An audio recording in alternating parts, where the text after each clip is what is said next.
Hello everyone, Randy Harrington here.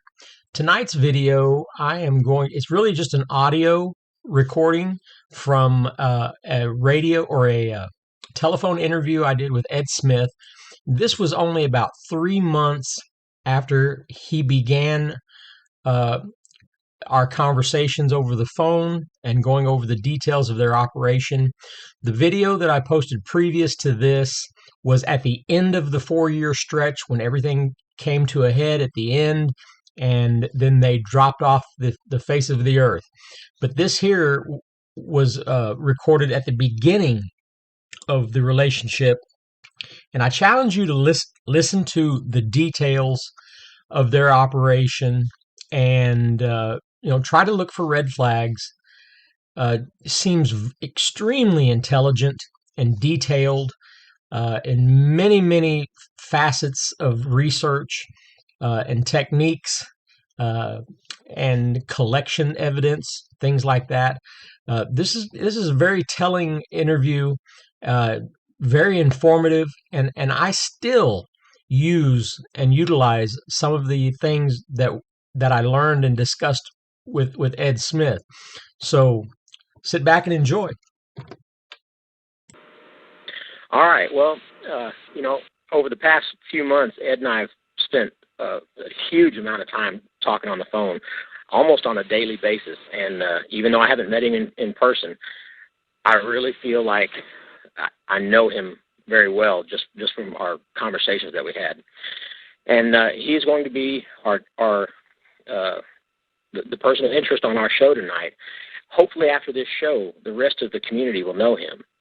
As a matter of fact, I think a 2-hour show may not be long enough to fill you in on all that is happening with Ed's group. It's nothing short of amazing. Ed and his group are known as the Original Six. Ed joined the forum this past year in a very low-keyed, quiet manner. No fanfare or announcements, just testing the waters by posting on threads about research. Right off the bat, Ed's posts stood out from any other research I have ever seen or read. The details of his projects that they were involved with and the thorough documentation of results left most of us wondering if it was even for real. After keeping up with his projects and experiments, I started speaking with Ed on the phone, and he said in the beginning his main purpose for bringing his research to the forum was to see if he could get people doing Bigfoot research to duplicate his group's findings by replicating their experiments. The reason being, to help with the database of behaviors that can be counted on to repeat when the same stimuli is used in different locations. After talking to Ed about his past and present projects, some of which we saw unfold on the forum as they happened, we feel fortunate to be planning some joint projects with Ed's group. Ed's group has been flying under the radar of the Bigfoot community for 8 years now. They have compiled some exciting results and evidence. Ed's group has agreed to talk about their research using Ed as their mouthpiece. The show is basically going to give Ed the opportunity to lay out where the research began for him and his group and what they're involved with now and what to expect in the future. I think a threshold is about to be crossed that will change research as we know it. Ed, did I lull you to sleep with that long-winded introduction? Oh, man, I thought this was the Dust Bunny Research Network. I'm sorry. I just call in. All right. Anyway, yeah, that was probably more of a fanfare than I really would have thought I deserved or we deserve. We just kind of do what we do. And well, you've got to allow us to have a certain amount of awe. You've been doing it for 8 years. It might seem second nature to you, but it is so new to us that I feel like a child listening to what you talk about. So I appreciate it, and I'd just like for you to start from the beginning. Especially when you were a child. With your father in that camper on that deer hunting. But well, yeah. I think everybody listening, it would even though I want them to hear all of the details of the intricate details of the work that they're doing, I think everybody wants to know where it started and how did it get to the point where it's at now. So I'll just leave it with Ed, and occasionally I might interject with a question or two, but I think if he can just lay it out, we'll just listen. Well, okay. I'll try to not be as long-winded as I am in some of my posts. It started back when I was 6 years old and went out on a deer hunting. We used to go with probably 17, 18 people down to Pushmataha County, and that's, I think everybody, well, some people won't, that's southeastern Oklahoma. We went deer hunting, and me and my dad had opted in one more night down in the area by ourselves. We was going to get up and hunt that next morning. And early in the morning, we started getting some screeches or howls, and they later started with flaps on the side of the camper. And of course, I'm 6 years old. I'm scared, and I'm up there on top of the camper. We had one of the cab campers, and I'm up there on top of the bed, and my dad is just sitting down on the bottom that made out into a bed and just sat and watched the door. There's a point to where whatever it was started banging and slapping on the door, and almost like it tried to turn the doorknob but didn't quite know how to, or couldn't, because we did have it locked. That went on for probably several minutes, and then after that, it seemed to leave. And the next morning, as my memory serves me, basically, as we got up and walked outside, I didn't really see anything outside. A couple of handprints, maybe on the muddy type handprints on the side of the camper, but at that age, I didn't really understand what was going on. At daybreak, we just basically left. Dad had told me, and when we talk about that incident, he doesn't say much other than the fact that he had seen them before in northern Okmulgee County, where the family owned land at the time.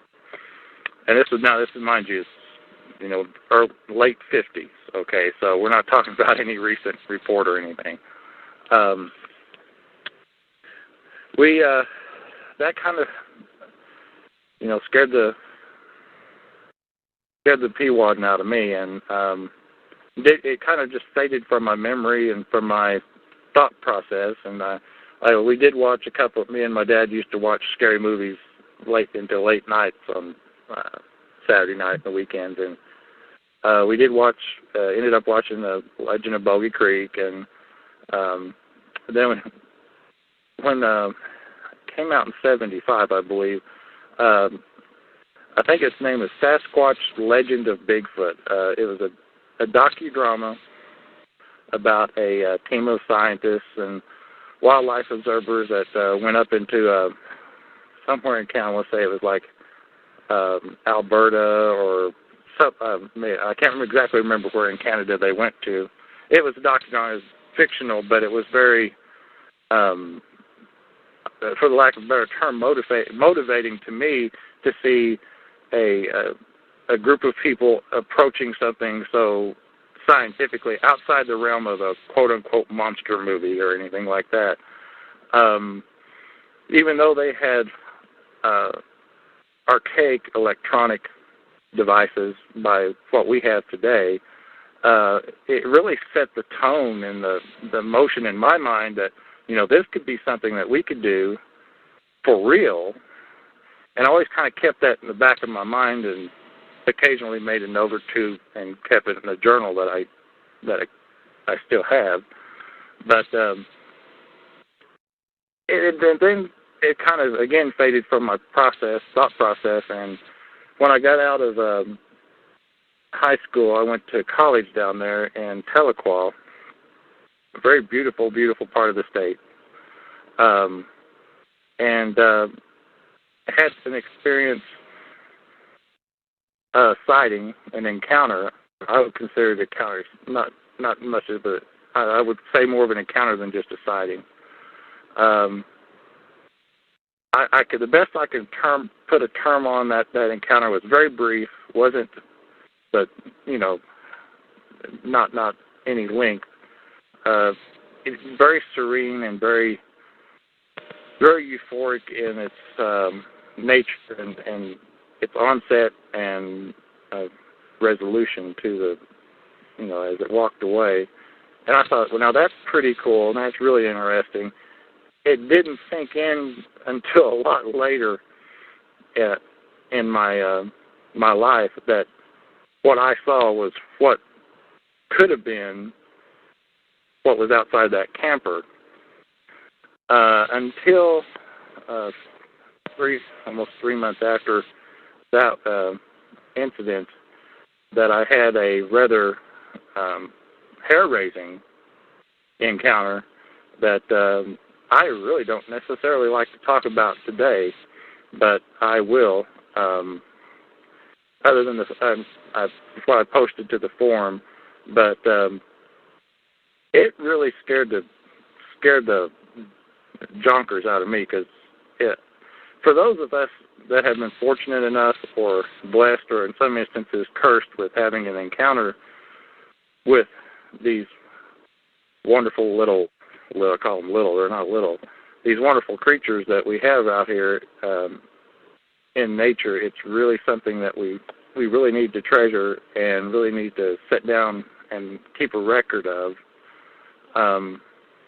because I don't believe if that occurrence of walking into their sleeping area never would have happened to me, I wouldn't be sitting here talking to you, because that was a real germination of the fact that what I had experienced up until that point in my life started tying things together. And I thought, well, if ever I got an opportunity to start really studying what's out there that we call Bigfoot, Sasquatch, skookum, whatever you want to call it, if I ever got to the opportunity to really devote time and effort to doing what I've been doing today with our group, then, I'm going to do it. And over a period of time, because remember, this is back in 81, a lot of things happened in my life. I was in the military, spent 8 years there, come back, finished my college, and went on into regular life, like every single one of us. But as we got into the 90s, and I started interacting with a group of friends I've had for years, some of them back into high school, and we were sitting around the watching TV. I guess it was I don't remember if it was on a weekend or if it was during the week, just during the summer, actually, in 1995. And there was a report that came across the news, just a real small snippet of about a sighting in Colorado. And we ended up, that kind of sparked a discussion amongst us. And I finally decided, well, I'll let it out. And I told my story about our camper incident and my 2 encounters that I've had. And then come to find out that another gentleman who is part of the group now, has also had an encounter in Louisiana. So that's kind of where the germination for what's happened currently started, back in those very early days of 95, or middle section, summer days of 95. We sat around, and occasionally we would brainstorm. I think brainstorming to solve a problem is probably one of the best assets we as humans have, as long as we can record it, write it down, or put it on audio tape or videotape, whatever. So long as those germinating ideas that are seeds are allowed to continue to grow, I really think that when we brainstorm, we need to record and put all those wonderful things that come out down onto paper or into recording, and then go back and listen to them. But that's what we did. We ended up brainstorming from 95 all the way up until late 98, when we started actually putting stuff out in the fruits. I have 78 acres behind my house, and around here we have several other people have pieces of property that have no kind of activity whatsoever, but they're great test beds for putting up equipment and seeing if it works, seeing if it doesn't work, how much power it pulls. And we went through a year and a half of doing this before we ever went to my family's property, where my dad and several of my uncles have had other experiences as well as myself while we've been doing this research. And before we ever set anything out there, we started testing it just to make sure it works. I mean, what use is something if you're going to spend money and time and effort if you're going to set it out there and it don't work, and something happens and you have nothing to show for it. And that's kind of where we came from today. We've written a number of procedures and policies and protocols and all that other good stuff that I've also posted not most of it, but a good chunk of it to the forum. But that's over that particular from 95 on up through early 2002. We really was very heavy into figuring out what works, what doesn't work, as far as the technical issues, and also how to interact, or I would say interact is not the right word, but how to approach these creatures in a method, in a manner that we could be the most productive.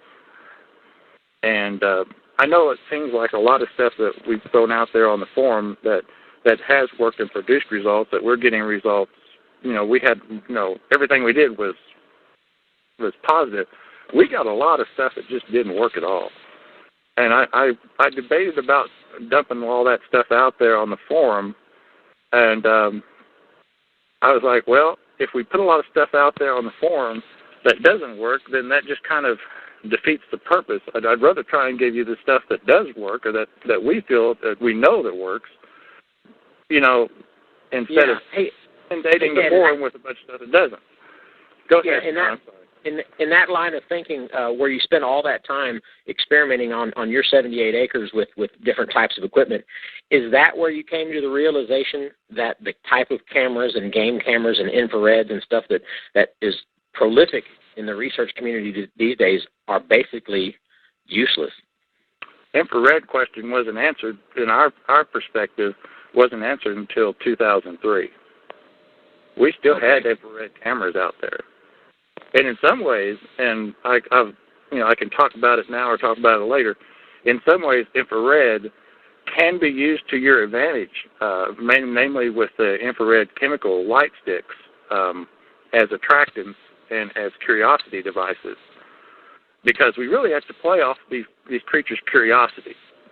We really don't have any other weapon other than attacking their curiosity, and that's where we have done a lot of work on and had a lot of good results, but had a lot of just, plain old nothing happening results too.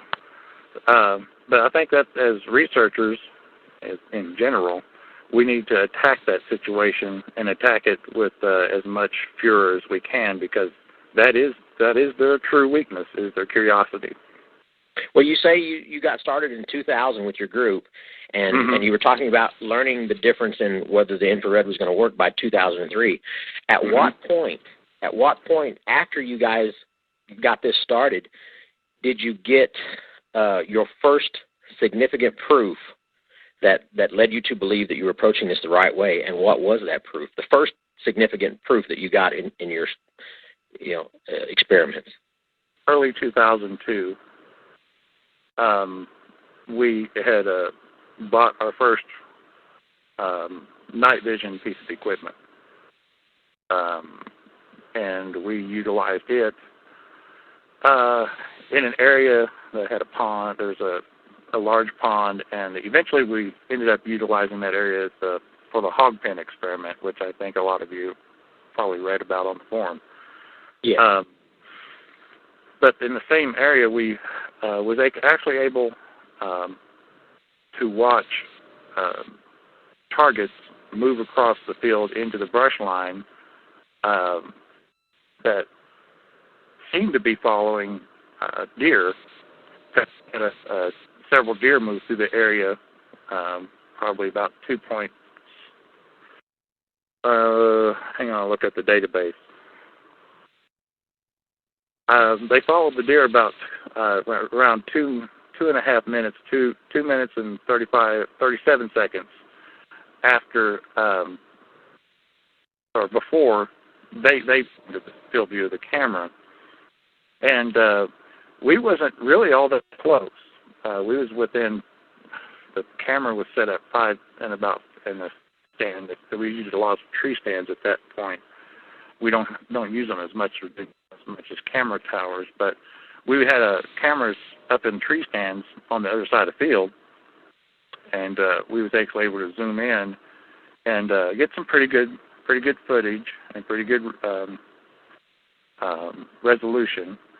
And we looked at that from the standpoint of, and I was the first one to always say, I think we can get up real close. I was very, very much headstrong in that thought process until I saw this footage and saw how far we were away and how close we could get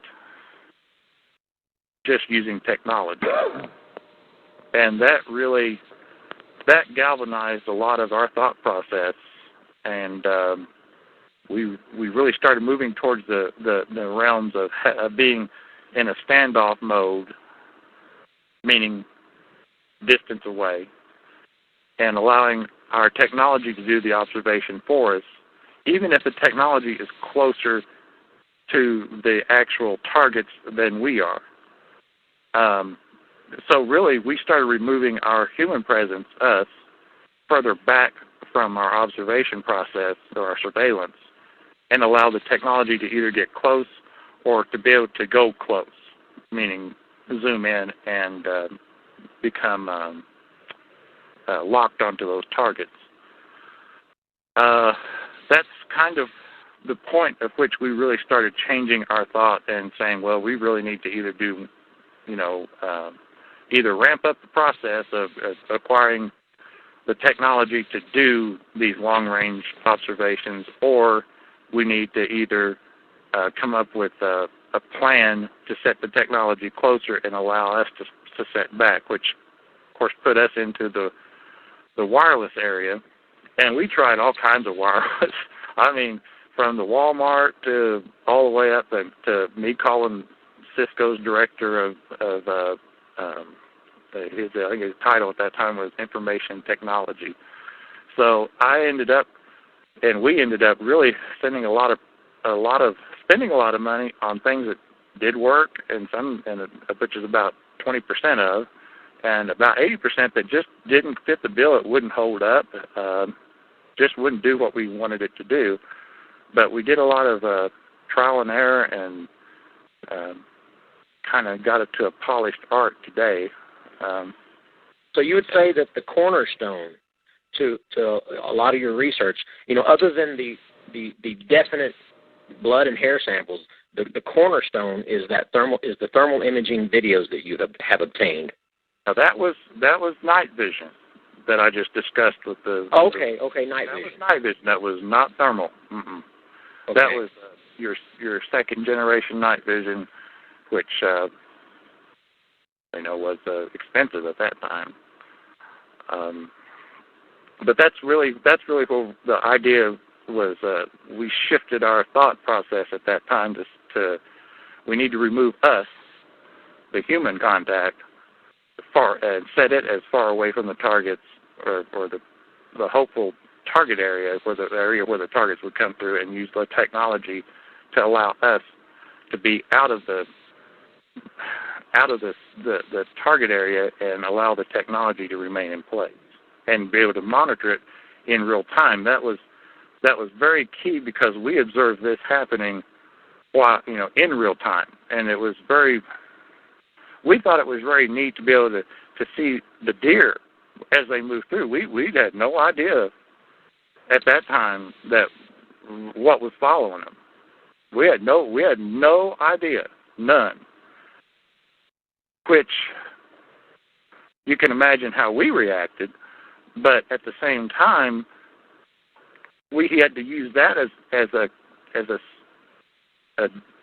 a lynch point, a benchmark to say, okay, if we don't know what's moving around out there, how can we best find out what's moving around out there? And that's where we came into doing the seismic probes and using the seismic technology, which came out of the security border area type industry, as well as the Department of Corrections area, because they use those to watch fences and fence lines. And fences and fence lines, by the way, make great trip line points for these seismic sensors, because they have to go across them, or they can go around them, and that utilizes that technology very well. I mean, they can be placed independently other than a fence line, but it's very good to use those fence lines and to use the seismic sensors on those fence lines, because you can detect movement, you can detect footfalls, even down to the ones we're using. We can detect sector areas where we can actually say, okay, they're crossing at that point, or they're moving at that point. And doesn't the readings, the information from those seismic sensors go back to a computer, and it tells you if it's a two-legged animal or a four-legged animal? The seismic sensors were, as I said, were originally in place for utilizing in the security area and in the correctionals area.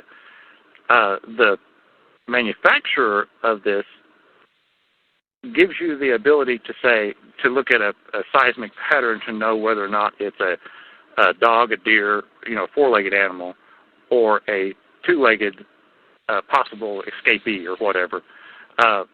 That's already a built-in piece that fits our purposes like a charm. So it'll tell you, it'll let you know whether or not you're dealing with a four-legged footfall or quadruped, or if you're dealing with a biped.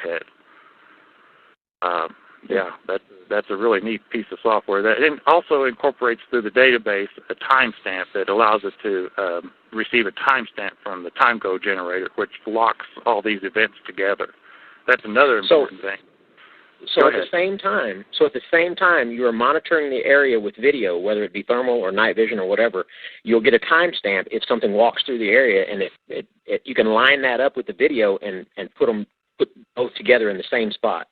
We have to remember that those are pieces of evidence, and not only you have to figure if those are electronic pieces of evidence, and they can be locked to say casts made in those areas. Footprints or hairs found in that area, which become a separate evidence component. So you're really starting to lock all these things down into or incident or evidence points into a cohesive incident. Think about it in these terms.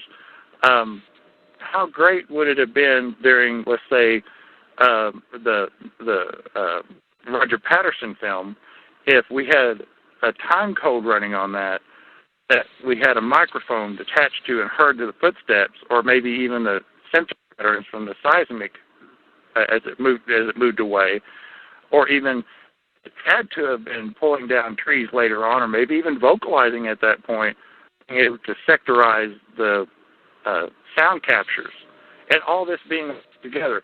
That would be and then of course the tracks, if indeed it a real animal, the tracks or the hairs, it was collected. Now you have all these evidence points collected to a single timeline, and that is, I can't tell you how important that is. That is in the recreation of these incidents for your incident report.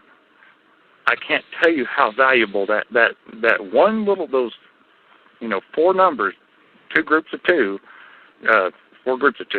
that I can't tell you how that is. I just have no words to describe how important that is. And the time code generator is not hard to get a hold of. It's not that expensive either. in the line of talking about this equipment and how far advanced the equipment being used is that's not being used by everybody else, you mentioned recently about using parabolic recorders and microphones to triangulate where you would hear something, and you can actually pinpoint an exact spot where vocalization came from, so later you can go there and look for hairs or footprints. Is that correct? That is correct. It's not an exact.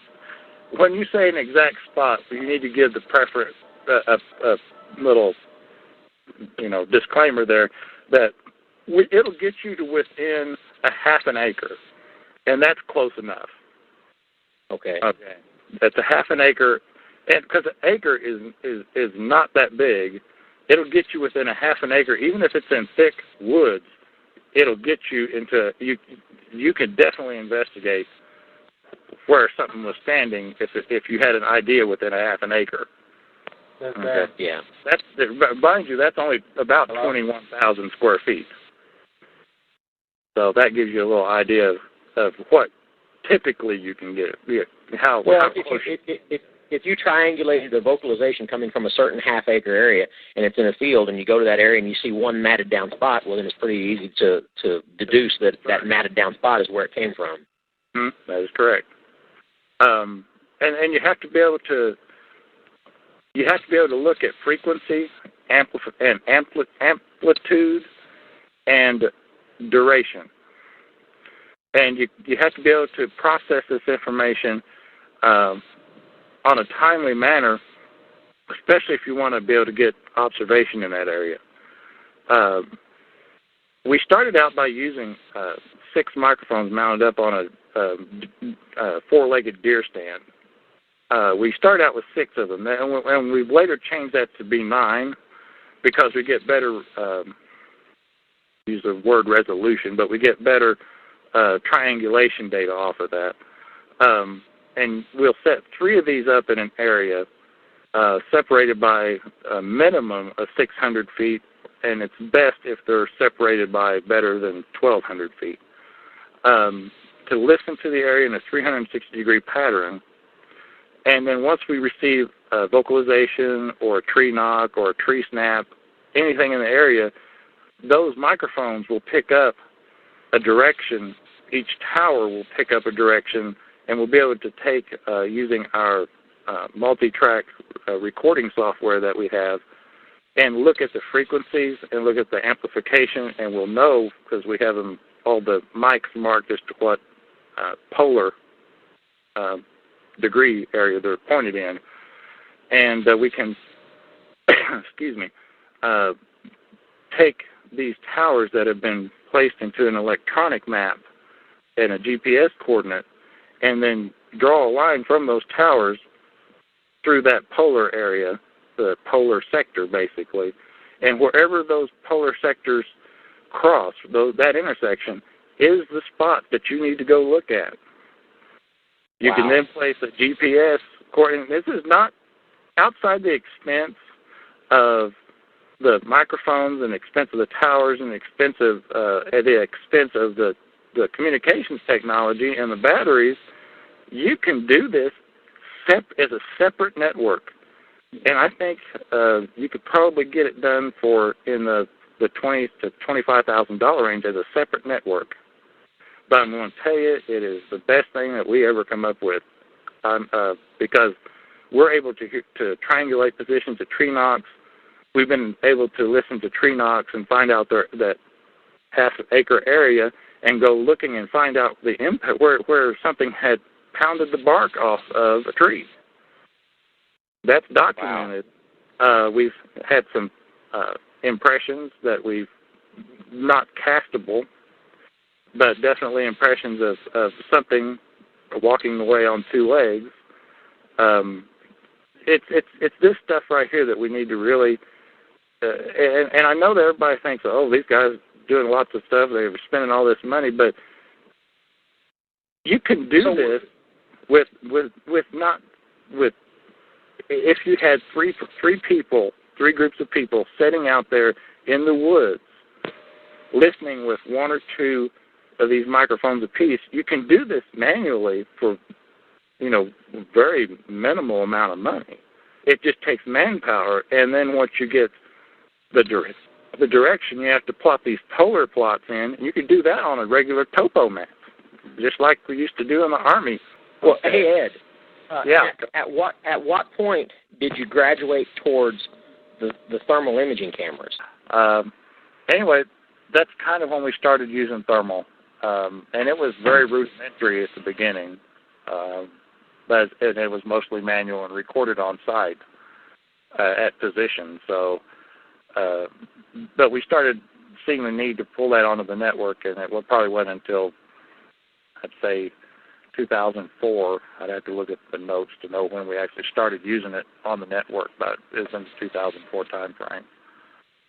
And that's kind of how. Well, I'd like to dangle a carrot out there for everybody. Could you just kind of just give us an idea how many videos do you have of these creatures? I can say that we have processed probably 70 incidents, but I'll only disclose that we probably get 57 incident reports, so 57 instances of at least some sort of video type of evidence. And can you generally just tell us what behaviors you have on video that would make us say, wow? Okay, well, as you know, we're doing a documentary. I think everyone knows that. I keep saying it. We're doing a documentary, But we're going to do it not just one. We're really going to do it in 3 volumes. And because there's just too much data and too much information, and I'm not even sure that 3 volumes fit it. I've kind of had to step back from that process. So I don't know exactly what they're planning on in that area that the other guys are planning. But I would say probably in the volume 2, maybe volume 3 arena, we will disclose the rock throwing video, or videos, I should say, where we have definitely something we can't explain, throwing a rock or rocks, and that's with night vision and thermal capture at the same time. What about 4x4 mode? 4x4 mode, we would like to be able to disclose more about that. But we just really haven't been able to target much in the 4x4 mode area. We do know that they do use it because several others have observed. I have not, but several in the group have observed them going into 4x4 mode. But I would suspect within probably the next year and a half, we'll have that data. What have they said about the speed of these animals in 4x4 mode? They're very fast, incredibly fast. Almost, you wouldn't believe. In some who have seen them in 4x4 mode, I know some of you have, they are moving very quickly, and it's almost astonishing that they can change their position that quickly. But by the same token, they're very daring in the fact that even at night they'll move tree to tree if they know that they're in between you and them. If they can put that tree in between them, they'll do it at night too. So for an animal or creature, whatever you want to say these creatures are, you really want to. I've seen so much interesting behavior. I don't think I'm qualified enough to know, what it means, and that's going to be for someone else that has that kind of knowledge when we do put this in front of them, and that day is coming. I really would like to another thing before it escapes me. Other video that we have acquired through our surveillance is vocalization of several instances of vocalization of an animal vocalizing and was recording sound. So that'll be a definite help to researchers and the professional people who review and hopefully pick up where we leave off. Are any of these vocalizations a mimicry of another animal? No, not any that we have surveillanced, as we know. No, they're very specific orientational sounds that they make. That some are very, very familiar to us that have been out there and listening, and to you guys. And there's a couple of recordings out there that I would venture to say that someone has gotten a real good recording of, other than us, that has been out there floating around for a while now. 94, I believe, would be a good reference point. But I wish I could just drop all this stuff out there and say, okay, here it is, but there's a procedure that we need to go through in order to make us back when we formed our group. It's not really a group, it's just a gentleman's agreement that we've been functioning on for a very long time. When we decided that we were going to do this project, and we decided that we were going to do it with the end game of bringing this to the scientific community. And that was really our focus, still is. The documentary was kind of a passing idea, but you have to remember, we germinated this back in the 90s, and technology and media flow has changed so much since then and now.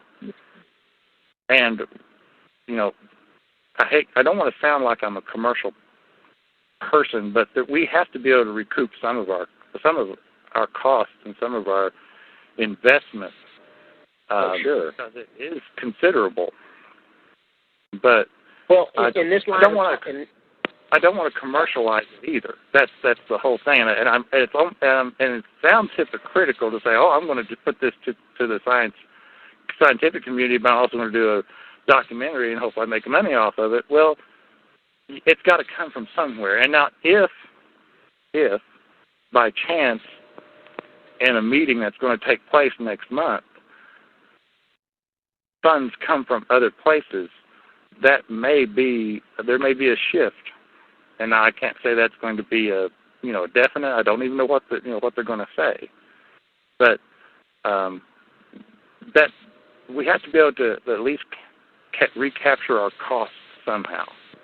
Well, I'd like to get into that maybe a little later, because everybody is aware of the blood that was obtained from the barn area, right. And how that has played out. But before we get off the documentary, could you tell me, you explained to me one night on the phone how this documentary was going to be different than any other because it was going to have an additional DVD that would have all of the scientific information on everything that was talked about in the documentary. Can you explain that? Yeah. Each volume of the documentary, as planned, will be about 3 hours long. The documentary itself is going to be 3 hours long, and that's per volume.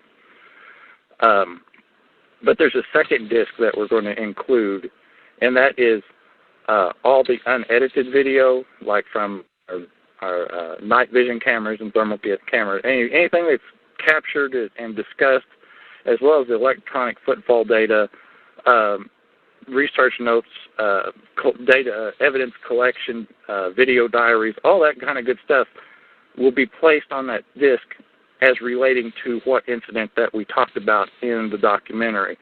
Anyway, that's what I think, and I'm a big fan of Don Keating. If you're going to make these advances or these extraordinary claims of extraordinary evidence, then you're going to have to have extraordinary evidence to back them up. And I firmly believe in that, and that's why we're so careful as to when it gets put out there. We want to have all I's dotted and T's crossed and have our teeth brushed and ready to go. Well, I'd like to throw this in if you don't mind, Ed. Okay. You've ever since you and I first started talking, you preached to me that the devil is in the details, and that clearly shows in what you've given us so far and what you're talking about tonight, and the difference in what you guys have been able to accomplish where other people have fallen short. If you wanted to count yourself as a researcher or even a educated skeptic, you would understand the principles of patience when it comes to a research program. And that's, and it's very telling to their background or to even their intentions. So we really want to be patient about how we put things on the table and how we present those, because we want specific timeline to be put forward, because that timeline means a lot. And it's very telling to all our experiments and all our observations and incidents that timeline is maintained, because the timeline explains a lot about what's happening today. And that's why we're starting with the documentary and the way we're doing it. The only thing that's going to be redacted from the data that is released with the documentary is the location. Any GPS coordinate will be redacted. Anything that will basically give rise to someone being able to locate where our research areas are, or any other of our landowners that have been. I just can't tell you how unbelievable they've been to us. We have vowed to be very protective of any of that information. Could I get you to expound a little bit on nothing more that's already on the threads on the forum, and that is how we got to the point, or how you got to the point where you're at now, where things are really rolling forward at a pretty fast pace when it came to the blood work that was collected at a site at the barn, and how that possibly may turn into a meeting coming up. Well, the meeting's already scheduled, so it's already turned into a meeting, a 3-day situation, 3-day meeting with several different people. Okay. Real quickly, we have a couple of research partners that we have down there in southeastern Oklahoma. They got called to a site that, without us knowing about it, and when they went through and looked at the site, the incident of this barn, they called us and they said, "You need to drop." This is give a time reference. This is actually back when we were doing the second crybaby trailer experiment. So we was actually in the process of setting that up when we got this call. And in some ways, that's why the crybaby experiment didn't fire off as well and get as good a result as I'd hoped. But that's okay. We will try that again. They have found an area of great disturbance with tracks and blood drops and bloody prints, handprints that was really quite unexplained when we got onto the scene.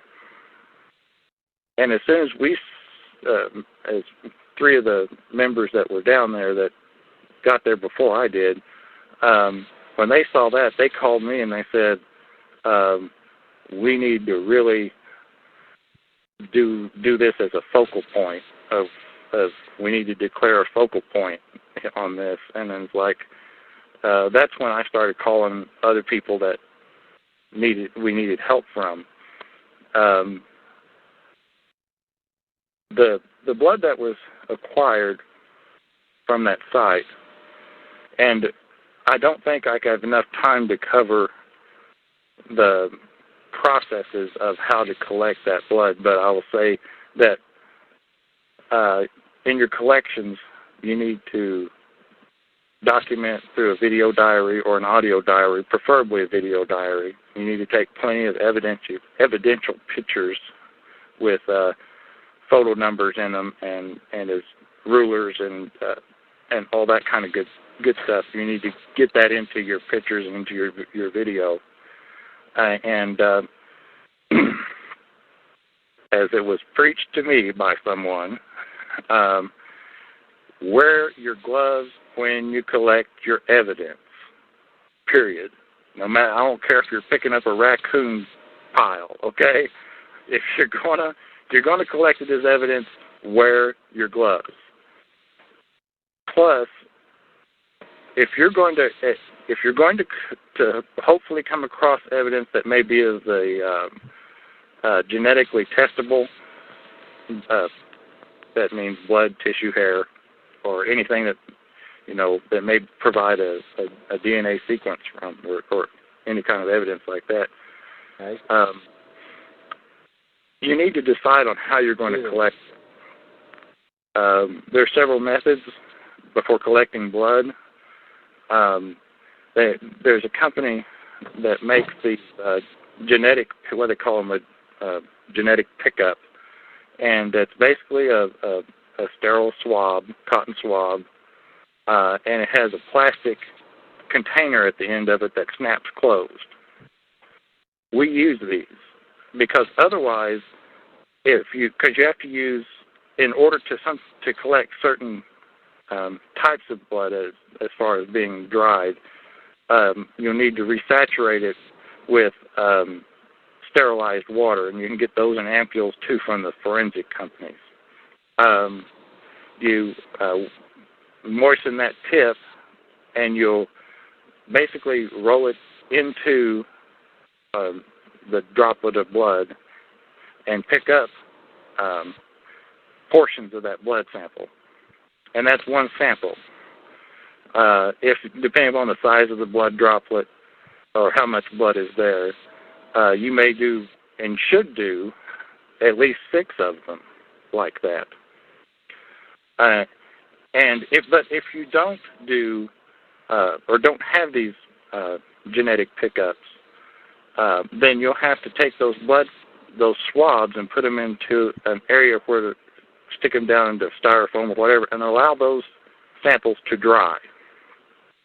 If you have a blood pickup like this, then that sample can remain in that plastic container dry, but it's still protected from contamination. You set that aside and barcode it or however you want to process that through your database. But then the next step to the collection of blood is blood scraping, and that should be done with a flat scalpel.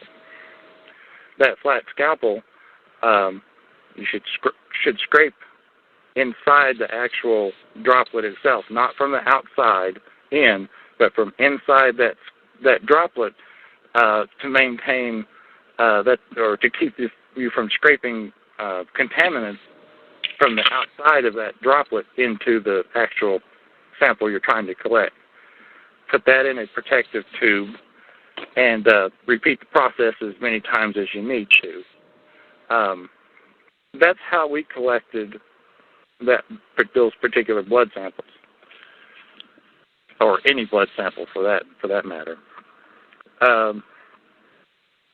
We've sent Can you give our listeners just a little insight as how the animal possibly cut itself, and all of that, the hay, and the lady caught it in the barn and all that? It apparently, and I use the word it because I don't know what it is, it apparently had snagged its leg, which would be its right leg, on several wood screws and nails that had been exposed when it had ripped off the outside galvanized metal on the door at the back of the barn. It had ripped that off previously as it went in, and then when it was disturbed and it ran out, that evidently is when that happened, because it must have been leaving in a very, very large, quick hurry. And that's when it had either cut its or snagged its leg when it left, and it must have cut part of its upper forearm because there's definitely indications of blood coming from another source, all on the right-hand side of the body. So do you think it was going out in 4x4 mode? I don't think it was 4x4. I think it was leaving upright, judging from the prints that were cast and surveyed in. Okay. It was leaving on two legs, but I believe when it was leaving very quickly. And as far as the samples go, we have delivered these samples along with some other samples that were collected at another incident, and hoping to get these cross-typed and cross-matched. At basically 10, or there's 11 labs involved. We're paying for the testing on 10 of these labs, and one lab is testing them on their dime. And that lab is actually testing them because the only reason they're accepted to do these tests was because of the way we collected our samples, and they viewed that in the video diaries that we presented to them. That's the only reason that they accepted these samples for testing. Now, did they actually say that they have received tissue samples in the past, but they've never looked at them seriously because of the way it was collected? That's exactly right. So in my postings, I always try and say, this is how, what we used, and you have to show these professionals that are going to do this testing how it was collected, because they don't want to test something that, the results may be so skewed that, you're adding another layer of fog to this mystery already. So, and if you can present quality collection data on your evidence, then that gives you to stand on. Okay, that's very important, and I don't care if it's a hair, if it's a group of hair, or whatever it is. We all need to collect the collection data is just as important as the evidence itself. That's what I'm trying to get out of my mouth. Really get down to the thought process of, okay, what do we need to do to convince a lab to take our sample? And what if we do get a lab to take our sample? Then you pay $3,000, $4,000, $5,000 on a test. Then what good is the test result if you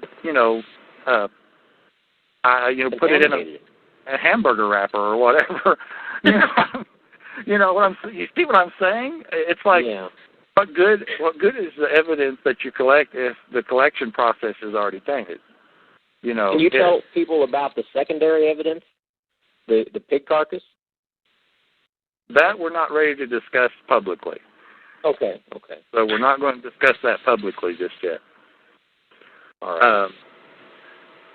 Well, what about, you said that this is not your only blood sample. You actually have gotten samples that in conjunction with a video.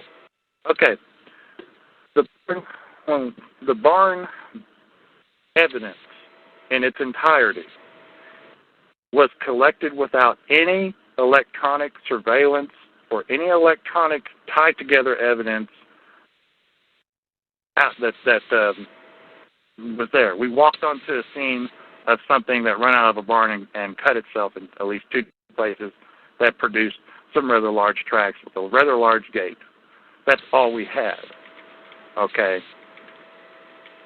What we need to do is take that data set evidence that we're getting from these tests, couple it with the data set evidence that we're testing on something that was collected while it was under electronic surveillance with footfalls and sound location and all the other evidence collection devices that we have and if we can tie those things together in a data set and we get a match, then we have something. We've just cross-referenced two different instances with genetic data. That means something. That means a whole lot. Yeah. And right now, that process may take 9 to 12 months to complete, because we're going to be doing a much deeper series of tests to find out what, with the additional samples that we have from our control pool, as to find out exactly what's going on with these sites and what we've collected. Can you tell our listeners what the geneticist and the zoologist and the biologist said when they said that if they get a second control group of this blood tested and it came out the same, they said that they'd had their attention or something? As it was disclosed in this meeting, and I'm gonna say this from the standpoint of when we talk to them, and I'm being them being the professionals that are doing this testing, a number of them wouldn't allow us to record the conversation, and that's perfectly within their right. But this group that we went to, and they did allow us to record the conversation. That conversation will be released when that incident report comes up in the next, whenever that volume set comes out. But I will say this. We have got the attention of some very, very good and very qualified biologists and geneticists that I don't think anyone else has ever got to happen. But I just want to say that we can when we get ready to put it on the table for everyone to view, you will understand why. But they want, in order for those professionals to cover their butts in case something doesn't pan out, then they want to be able to have all the ammunition that they can to bring it to their peers, because, sadly, there's a lot of cynics out there. It's a cynical world, and in this community, there are people in it who are cynical to begin with. And the cynic is a lot different than the skeptic, and that's a conversation for another time. But to be able to bring some of this forward, they have to be able to be assured that they have all the ammunition they need. And we were, from our point of view, was said in that meeting, we have presented enough evidence that should their test confirm these cross-comparative matches, we have, being our group, and hopefully the Bigfoot community in general, that we have their complete complete attention, and they will be listening to what we have to say. So that's kind of a long roundabout way of saying we get the test results that we're testing for right now. They will step forward and they will listen with a completely open ear as to what we have to present in the near future. Wow. Yeah, yeah. I was surprised that they said that, and I don't think they really remembered that we were recording that conversation. So I'm very hopeful, and I'm ready to put a lot of this stuff out. But there's a very definite process we got to go through to get it put out there in an order that we get the most out of what we've uncovered. And that's a painful thing sometimes, to have to say, well, we're going to have to step back and have patience for another 9 months to 12 months, but it'll be worth it on the other end. Is there any way we could segue into talk a little bit about the upcoming Infrasound project? Here's a frequency that everyone needs to listen to, and that is 722.05 hertz.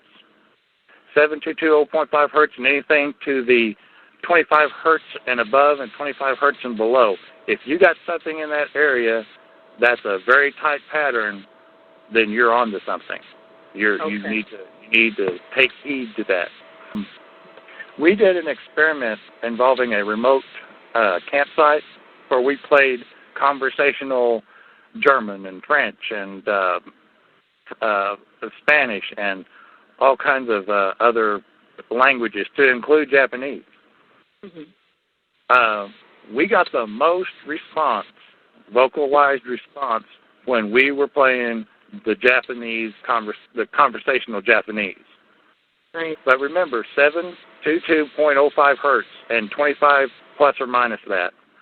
You need to start. Everyone needs to try and use those frequencies as a filter to know if you're within those vocalized responses. Where we don't consider ourselves any better than what anybody else is out there doing. We just do it differently. You know, we're about 35 minutes away towards the end of the show, and I'd love to spend a little bit of time talking about the experiments that Ed has been involved with the infrasound and how he talked to an entomologist. You know, because I've always said that the reason insects are reported to go quiet, it has to be infrasound. But so I'd just like to talk about that for a little bit. Well, we in 2006. We went down, and I say we, there's about 5 of us. What promoted or what created this eventual meeting between us and this entomologist, we was asking, okay, why do insects go silent when during a reported creature being in the area or sighting or whatever? What could do that? So we went down kind of a shallow list. We said, well, maybe it's a pheromone, or maybe it's a smell, or whatever. And then it occurred to us that, well, maybe it could be ultrasound. We didn't really think about infrasound at that point. And we kind of went along that line. We said, well, maybe we need to start calling around and talk to an insect person about, how sound affects insects. And we got someone to talk to us. We drove down to Oklahoma City, and we ended up meeting with them. And the conversation was never really about Bigfoot per se, but you pick your battles and how you approach people with a discussion of whatever you're discussing about this particular mystery. But we talked to them about sound and how that affects insects, and we got a very good, detailed face-to-face discussion, and had some information that he gave to us. And he said you can look at the ultrasound area, but you also need to look at those very low frequencies, and he called them substrate. Is that what he said? Subsonic or substrate type, not straight, because that's a physical geoterm, but a subsonic sounds, because they react to those equally as well as a high ultrasound, and those are also, both ends of that spectrum are very, they're susceptible to. So we went, okay, and with that in mind, we were like, well, we probably need to, we have plenty of ultrasonic stuff, which would be, motion detectors and stuff like that. So we tried the ultrasonic stuff that didn't produce the dampening effect that we got using the ultrasound, because we had to have an ultrasound emulator constructed, because you just don't go down to Walmart and find one, okay? So it cost some money to get that done, and we put that out there, and this is in the summertime, when the locust, we had some locusts and stuff, and crickets and everything else. And we started shifting through the spectrum of the infrasound, the low-end sounds, And we started striking frequencies that at basically 400 watts, they would start, there's a dampening effect. You started receiving a lot of silence from the forest. And we documented those frequencies and put them in our notes, kind of like batted this around a bit, as to whether we needed to pursue it. And that led into several incidents, which were posted not too long ago, of heat targets being located, and then us emulating sounds to those heat targets in the infrasound range, which led to human frequency responses from those heat targets, in that we as humans can hear them. And over those previous incidents, there's no way for us to prove at this point that, that these creatures were emulating or responding in infrasound in any way. But, hopefully that'll change when we do the experiment in Memorial Day, and also hopefully other incidents that would precede that experiment from the location. Will that involve the technology that's being developed by the MIT graduate for those studies? Not at the test, it won't. Where that microphone and that sensor or that array, however it gets developed out, that's going to be utilized when we are in observation of other heat targets that we can emulate infrasound in a burst and hopefully get a response back in the infrasound range. Now, should that happen, that's not saying that these creatures use it for communication. That could be some sort of defensive posture that they're trying to assert back to whatever was, if they see us, or if the emulator is setting in a blind or whatever, however we decide to set that location. Excuse me. That's to know whether or not they're communicating in infrasound. That's going to be for someone that's at a higher pay grade than me. So that's, we just need to know if we can affect them with infrasound and get them to respond in infrasound. If that's the case, then that gives, the professional people a basis to start with. Well, as you and I were talking, I was thinking that, let's say you can find a specific sound wave that you can get them to move with, then you can actually direct their movement using sound waves. Well, there's that convention, but you also have to understand something too about how animals' sound sensitivities go. And I'm talking in general. I'm not talking specifically about what we're looking at. You don't want to inundate the area with sound, because then you're going to drive those animals out. Doesn't matter whether it's high frequency or low frequency. And that's the one thing we want to be very careful of, is that we don't over push. And we started out using a 400 watts on our emulator. We actually have dropped that down in recent times to about 175 watts. What we're going to be shooting at the participants of this experiment will be in the 225 to 250 watt range. And we figured that if Randy would do it, then he could be our tester to see how high we could push these infrasound waves. If you would hold, Randy, a Jiffy Pop popcorn thing, and when it starts to pop, then we probably ought to turn it down. Well, I will be under video surveillance, right? That's right. Yeah. Well, I'll be watching. So anyway, that's kind of what our hope is. And it may come out that they respond at all, but we will have answered a question. Right. The whole thing about research is not, it's just about, it's just as much important to find out what doesn't work, or or works as it is important to find out what doesn't work. If we find out that they don't respond in infrasound, then we have spent a lot of time and money and effort, but we've answered a question, and we've answered it scientifically. So we don't need to expend any more time, research, or supposition about, that, we know they do. Now we don't. We don't. They don't. You just have to accept, if you're going to be a researcher, and I mean a true researcher, and I don't mean some of these people who approach this subject cynically and reject everything out of hand.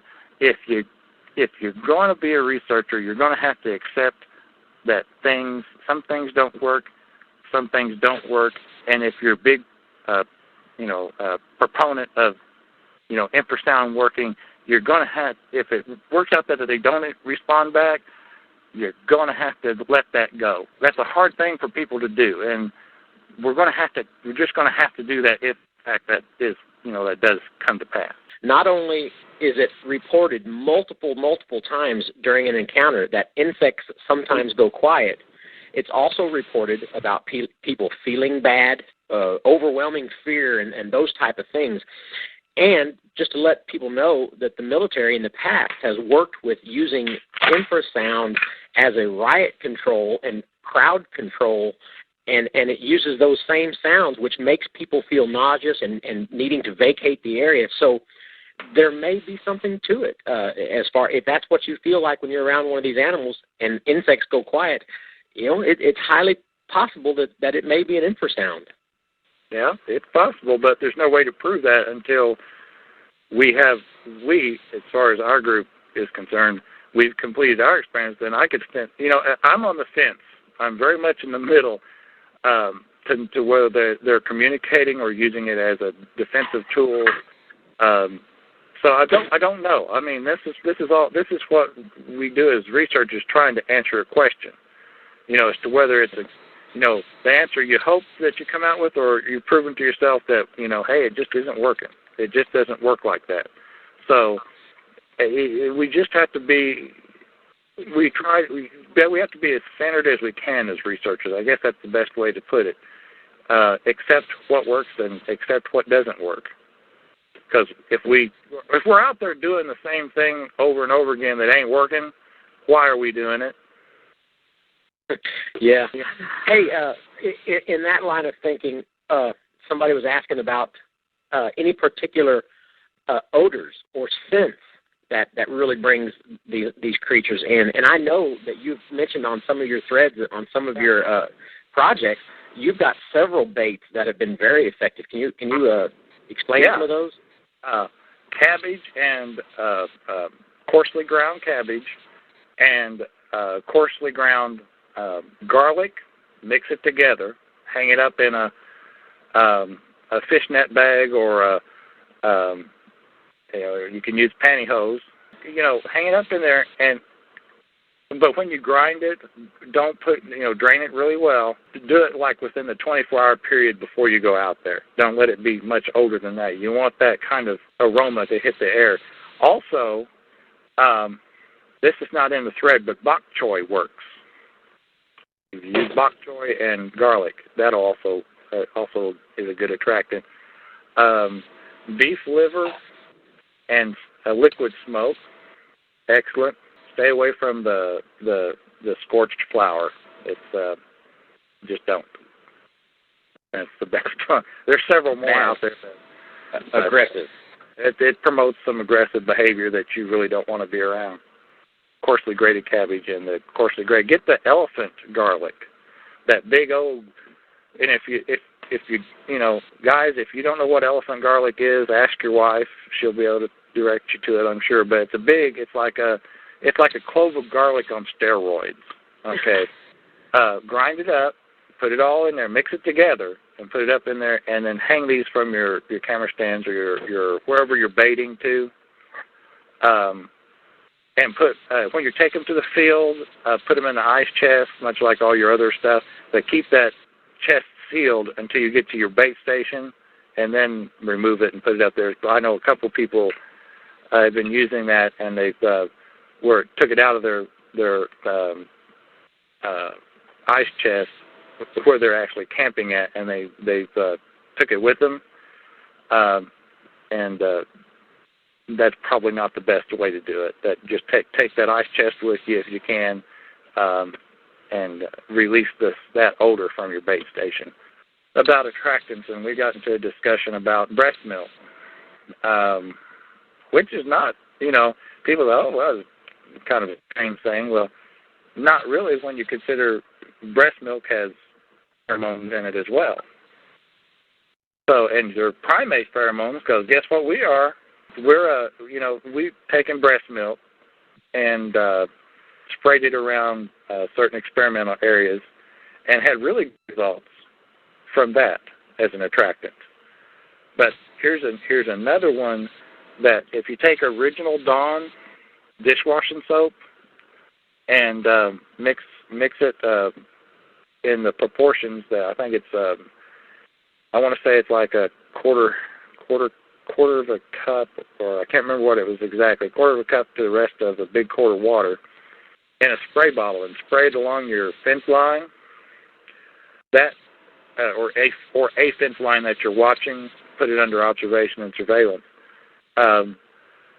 That seems to really attract them to that situation. I don't know why. I can't answer that question because we sprayed it on trees to no good results. We sprayed it on tents to no good results. But something about that fence line that they seem to track down through that odor. It's kind of a 70% shot, maybe a 60% shot. But cabbage and garlic, can't beat it. And liver with liquid smoke. Yeah, and as an attractant, bacon greases too. We just haven't delved a lot into bacon grease because we found other things that work just as well or maybe better. But bacon grease is always promoted activity as well. I want people to be motivated, do their research, to use some of what we've done, couple it with what they have, their knowledge, and continue to advance the collection of data, because I'm going to say this and I'm going to make some people mad. Okay, I'm going to do it. No one person, and I don't care who they are, who they think they are, who they hope to be in the future, is going to answer this question completely and totally. Not going to happen. That's just not realistic. It's going to take everybody's contribution who accepts the principles of collection of evidence and accepts the principles of promoting centered and analysis on that evidence that is going to answer this question. I don't care who you are, if you put $50 a year into it, or if you approach the level of putting $1.25 million in it a year. It doesn't matter as long as the evidence. The analysis on that evidence is quality. I don't care what it is, and as long as you're chipping away that armor, right? And we all have had to develop thick skins. Well, hey, before we're really getting close down to the final minutes. We're down to 10, 15 minutes. Okay. Have you had any experience in the past 8 years of any opposition or any flack from any government agency, any state agency, anything like that in what you do? Nope. In any of your areas, you haven't come up? Haven't hit any snags as far as like a government agency or a federal agency or state agency or anything like that. We haven't had any issues because we're on private property. It'd be different if we're on public land, I'm sure. But yeah, we've been on private property, either owned by ourselves or our families or some of those wonderful landowners that let us do what we do. Because if it's without those landowners, I guarantee you we wouldn't have some of the evidence that we have right now. We just simply flat down wouldn't. But I mean, we've had other people try to say the word hijack, but tried to scope in on areas and met with rather devastating results. But we're, you always got to keep your eye out. That's why we keep our location secret, and that's with all of us. That's all of us keep our research areas confidential, just by the nature of the work that we do. All right, everyone. This is me in the current time interjecting. I'm going to make this the ending of the interview, even though it drags on for a little bit longer. But nothing significant is said at this point until the end of the interview. So I'm going to go ahead and just end it here and throw this out at you that there is a lot of information to absorb. And does this guy come across as sounding crazy? I mean, does he come across as sound? Do you get the feeling that he's pulling a hoax? It the information just flowed so freely, and connections were made in his information. Nothing, everything overlapped. There didn't seem to be any snags. He even appeared to be looking in his own notebooks when he was answering some of the questions. So I challenge you again. Who would spend 4 years laying out this type of detail of evidence for no gain? He gained nothing. That doesn't make any sense to me. I mean, what was his end game? Can you possibly fathom how much time and effort, even just to put down the details of everything that he talked about, to have it in a chronological order and in a way that he can lay it out? Think of how much time it would take to do all that, and then have that ready and able to talk about and have it at your fingertips so that you don't get caught in a lie. To have no gain at the end. Every scam and every hoax has to have a gain. Somebody doing those things has to have something that they gain at the end. What did he gain? Nothing. He ended up going silent. I think it's fascinating. I still scratch my head. I'm not so sure it's the big fiasco that it was made out to be. Just because it didn't pan out at the end doesn't mean that there's not something to gain here. I'm still fascinated with it, but then again, I'm a thinker, and I did not find a whole lot of red flags here until the very end, until it collapsed on itself. But sometimes that collapsing may have been from outside sources, not necessarily Ed Smith. Okay, thank you.